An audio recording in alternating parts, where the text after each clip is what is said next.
প্রবাসীদের স্বার্থ রক্ষায় বর্তমান সরকার অনেক সচেষ্ট। লন্ডনে যুক্তরাজ্য বিএনপির ইফতার ও দোয়া মাহফিলে পররাষ্ট্রমন্ত্রী ডক্টর খলিলুর রহমান ও পররাষ্ট্র বিষয়ক উপদেষ্টা হুমায়ুন কবির একথা জানান। লন্ডন ব্যুরো চিফ চৌধুরী মুরাদের প্রতিবেদনে বিস্তারিত। প্রবাসীদের স্বার্থ রক্ষায় বর্তমান সরকার অনেক সচেষ্ট রয়েছেন, যেহেতু প্রধানমন্ত্রী সহ মন্ত্রিপরিষদে অনেকেই প্রবাসে ছিলেন। লন্ডনে যুক্তরাজ্য বিএনপির উদ্যোগে প্রয়াত প্রধানমন্ত্রী বেগম খালেদা জিয়ার রুহের মাগফিরাত কামনায় দোয়া ও ইফতার মাহফিল অনুষ্ঠানে অতিথির বক্তব্যে বাংলাদেশের পররাষ্ট্রমন্ত্রী ডক্টর খলিলুর রহমান ও উপদেষ্টা হুমায়ুন কবির এমন কথাগুলো তুলে ধরেন। আমাদের প্রধানমন্ত্রী নিজেই আপনাদের শহরে 17 বছর কাটিয়েছেন। হুমায়ুন সাহেব ছোটবেলা থেকে এখানে আছেন।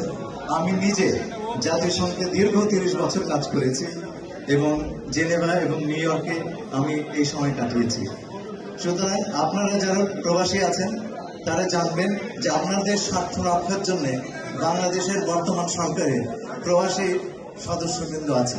তারা আপনাদেরই ভাই, আপনাদের সুখ দুঃখ তারা খুব ভালোভাবে বোঝেন। ইনশাআল্লাহ উন্নয়নের ব্যাপারে সিলেট গোটা প্রবাসীর দাবি দেওয়া। আজকে যিনি প্রধান অতিথি মাননীয় পররাষ্ট্রমন্ত্রী ডক্টর খলিলুর রহমান সাহেব, তাইনও তার একটা উল্লেখ্য জীবনের অংশ প্রবাস কাটাইছে। আমিও আপনার মাঝে কোনো একজন।